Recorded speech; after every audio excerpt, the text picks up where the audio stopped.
Good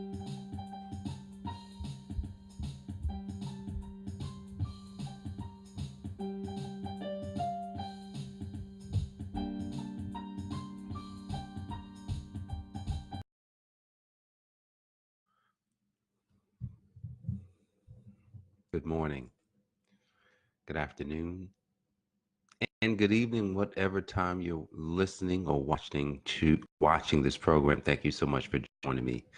My name is Jay Moore, and I am your healthy accountant. And so today, on this enlightenment series, we're going to be talking about if you break the law, you go to jail. So if you break the law, you go to jail. If this is your first time checking out or watching this broadcast, I want to thank you so much for joining me. Even if this is, if you've been here before, I want to thank you so much for joining me.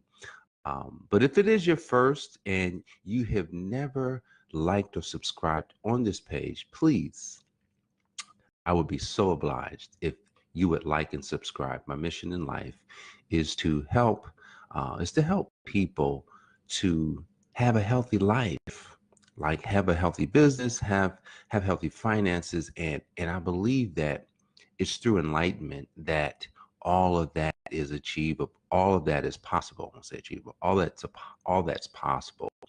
So we started off with enlightenment, and enlightenment is the awareness or education that one will change or that something can change. So thank you for joining me today. And so today's broadcast, what we're talking about today is if you break the law, you go to jail. So let's just kind of use a real world scenario, right? If you go outside and you decide, say you went to the store, you went to Target, Walmart, supermarket, wherever, and you decided that, you know what, today I'm not going to do the things or the thing that I know that I shouldn't do. I'm just going to go ahead. I'm going to go in Target. I'm going to pick up whatever I want. I'm not going to pay for it, and I'm going to walk out. What do you think's going to happen? Well, if they see you, they're going to stop you and they're going to say, put it back. Or if they see you, they're not just going to stop you. They're going to stop you. Plus, they're going to call the police. They're going to have you arrested. You're going to go to jail. Let's see, maybe if you decided to go outside, you was having a bad day, and maybe you live in a state where you can carry a firearm, and someone's bothering you or someone's getting on your nerve, and you decide to go ahead and shoot them. All right. If someone saw that happen, like, a lot of times, people get away with things because no one saw it happen, especially in the hood. Where I grew up, people would get killed, folks would get beat up, people would get robbed, and the folks that did it would get away. But here's the thing, they never got away because those that did those things, either they may not have gotten caught the first time, they may have never gotten caught, but who they get caught from is maybe one of their rivals. The rivals will catch them and beat them up, or the rivals may catch them and kill them. So if you break the law, you're going to go to jail. But if you break the law, it's going to come back to you in some form or fashion. So the thing is, man has its own laws. We have laws governing how we should live in, in life, like in the world. Like everything is universal. You can't steal, right? You can't kill people. No, not at all. You shouldn't cheat on your spouse. That is these are universal laws, you know. So when you think about some of these universal laws that we have, what happens if people just decide, you know what, these laws are old. There's no sense in keeping up with those old laws because they don't apply to me today. A lot of that's happened, or that way of thinking has happened with God's law, you know, because what happened was Jesus came and his message was a little bit different, but underneath his messages was the law that God first gave. And so some people say, you know what, well, all I got to do is, accept Jesus and I'm good. That's all I got to do, accept and I'm good. You know, there's no Yeah, there's no law. There's no, if you follow, if you are enlightened with the Holy Spirit, yeah, there's no law. The law really may not pertain to you because you live it. But here's a text that I saw about, specifically about the law. And it says in Luke chapter 16, verse 16 through verse 16 and 17, it says, the law of Moses and the writings of the prophets were the only guide people had until John the Baptist came. But since then, the kingdom of God is being preached, and people everywhere are responding and eager to get in. Look at that. It is easier for heaven and earth to pass away than it is for the one stroke for one stroke of a pen to be taken from the law of God. What are they saying here? All right, so Moses had the law. That's all people had. That's all they had to go on. And that's absolute. Like, think about it. You know, back in those days, they didn't have Jesus Christ. They didn't have, baptism, through the gospel. None of that was existed back before Jesus, back before John the Baptist. So all they had was the law. Now, if they broke the law, what happened? Ooh, I'm gonna tell you. Now, God was more involved. He was really involved back in those days when it came to breaking the law, because there was times where if you broke the law, he could, something, you could have gotten struck down, back in those days.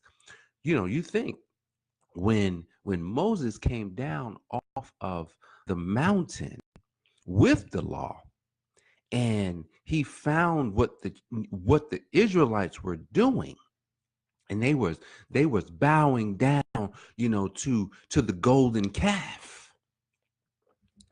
Many of them lost their lives that day.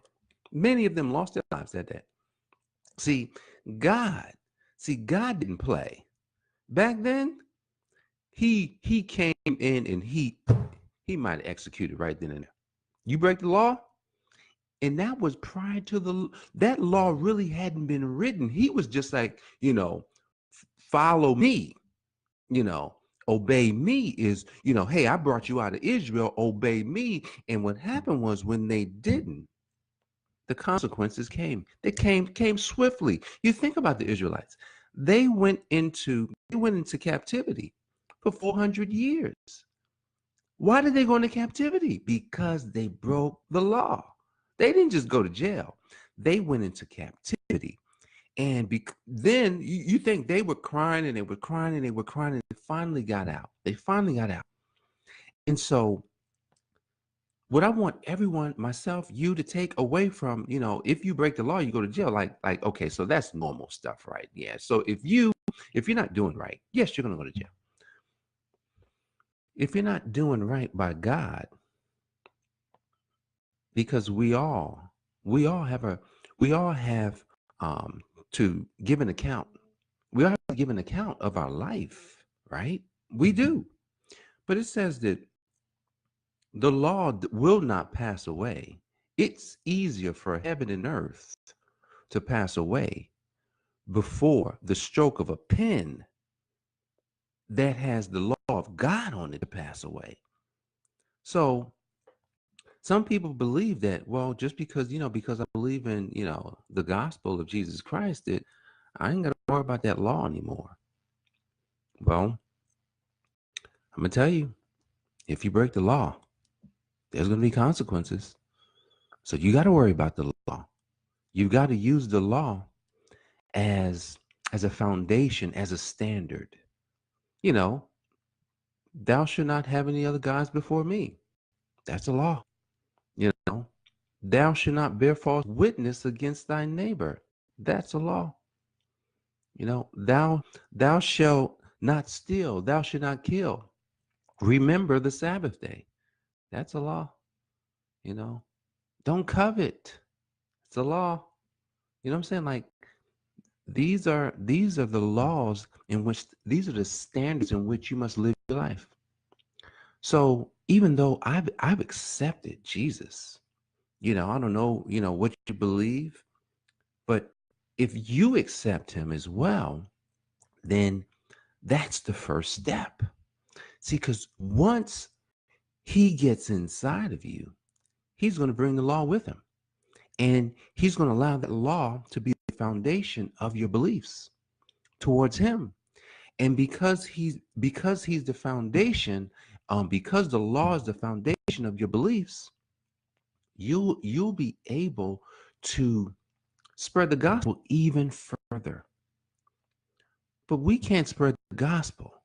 We can't share the good news if the laws, if the standards, if the foundation is not properly set. See, because if your foundation is off and you're out talking about how good God is, then folks won't really get it, because then they will have a misunderstanding of, hey, well, I can accept Jesus Christ and I can keep on doing the same things I've always done. When you absolutely have a choice that you can do whatever you want. And if you have a choice, then, keep doing it. At the end of the day, at the end of the day, Jesus Christ, Jesus Christ, once you accept him, it's a change that starts the process. I mentioned this yesterday in our first Next Level Youth Ministry program at my church, where I said that change is only the beginning. It's like the first step. It's like the first step when you first start something and you start moving towards the ultimate thing or goal that you're working towards, or the vision for your life. It's only the beginning. See, because what happens is every day you're going to have to grow into something new. Imagine that. You growing into something new from what you was yesterday. Today, I'm totally different than I was. Meaning, I take the foundation of what I had yesterday and bring it forward. Now, anything that I need to leave behind, I'm going to leave it there. I'm going to leave any worry that I may have done yesterday. I'm going to leave that alone. I'm not going to bring that in today. I'm going to say, you know what? No more. Like, I'm not going to do that anymore. I'm going to allow life to happen, because life always happens for you. Your life, no matter what trials, tribulations, tragedies, different things that's happened in your life, it's all there so that you can be who you were called and who you are supposed to be. A lot of times it's really hard. It's really hard to believe that, man, I've got to go through this in order to become. Now, I haven't read Michelle's Obama book. Um, I think what is it, Becoming or something like that, Becoming. It just kind of hit me because I saw, a photo of her with the book, something about becoming. And so I'm sitting there thinking about that title. We're all becoming something every day. I can imagine, like, I'm going to get the book. I haven't gotten it. It's the top book right now. Everybody's becoming something. Now, what if you could take the foundation that was laid, that God laid for us in that law, take the law and allow that to be the foundation of your becoming. And I'm gonna tell you, it's going to be groundbreaking. And then take that foundation, and then now you want to accept Jesus. Accept him and understand that that is the foundation on which it's going to work.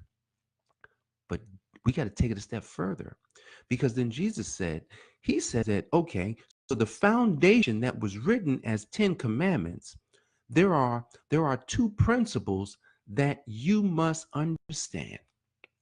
All right.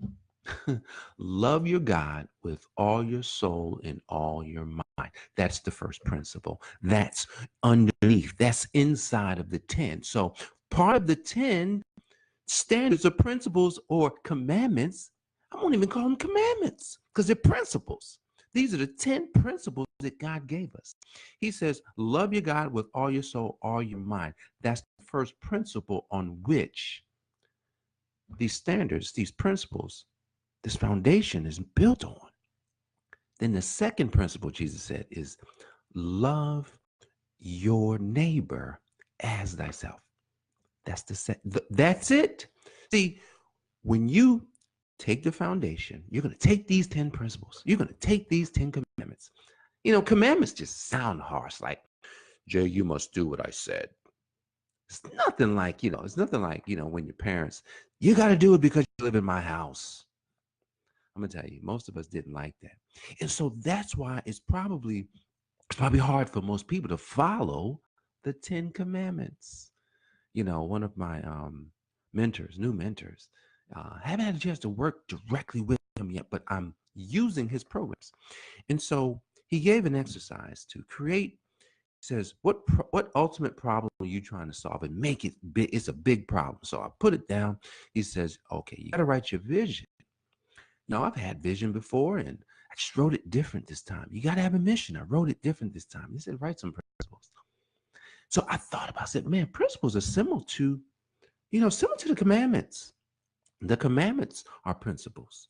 That's when I realized, I said, man, look at this. It's all coming together. So here it is. I created my own. I think I created maybe 12 or 13, maybe 14 principles. Everything I do has to vet that. It's kind of like, now, the way that the commandments are written, they're written a little bit different. It's kind of like love your neighbor as yourself. Thou shalt have no other gods. But they sound like commandments. God said, you better not do this. Which, hey, I ain't mad at God. God knew what he was doing when he did it. Don't do it. He just told you. So look, you follow these commandments and these principles, because these principles, they're going to be the foundation on which you can stand. But here's the thing. If you accept Jesus without those principles, oh man, you're going to miss it, because you're not going to love God with all your heart, all your mind. You're going to have a problem with that. It's guaranteed, because you're not going to have the belief in him. You're also going to have a problem with loving your enemies, because your enemies, loving your neighbor, which also is, you got to love your enemies too.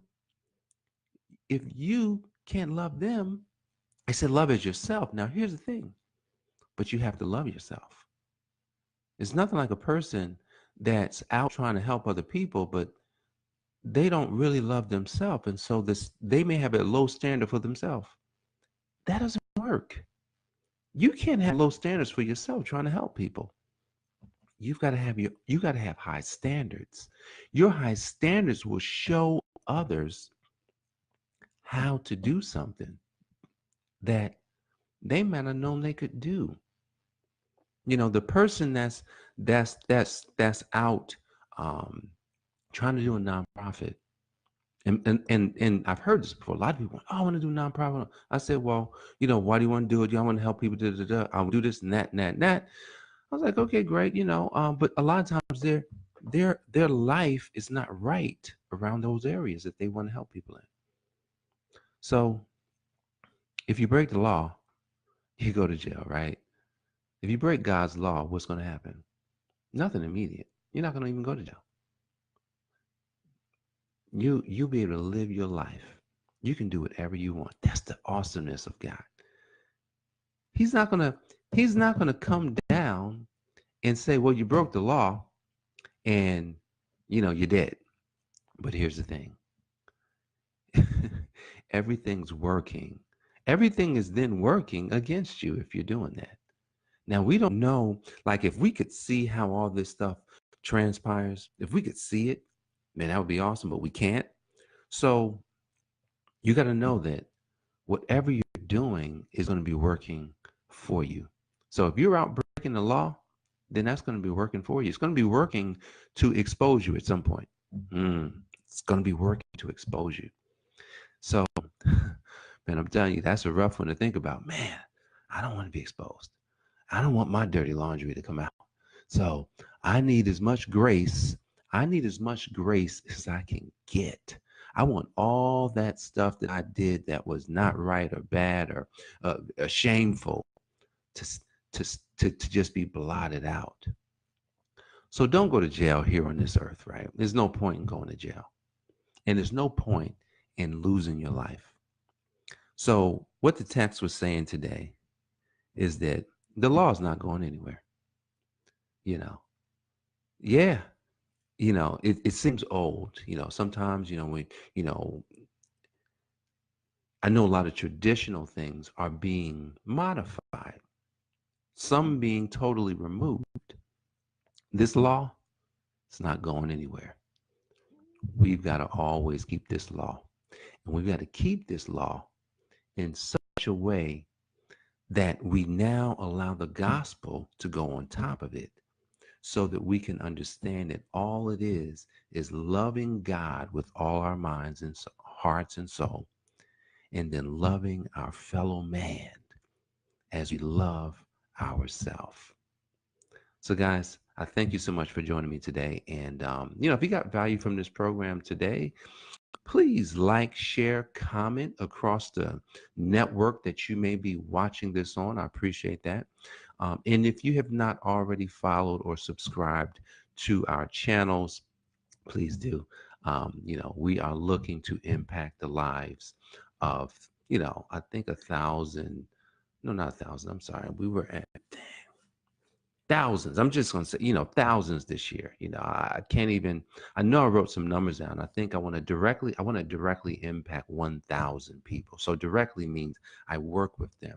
And then from that direct connection, 1,000,000. I think that's what it was. So we want to impact the lives of 1,000,000 people in 2019. That means that, maybe 1,000,000 people will see videos that, we put out on Facebook, on YouTube. That is our goal for 2019, and I'm thankful that you're a part of it. So, thanks so much for joining, and I want to bless you today. Wish you all the success, and I can't wait to get back and speak and share with you again tomorrow. Some enlightening message that has been inspired through me. So, thank you so much for joining. Take care.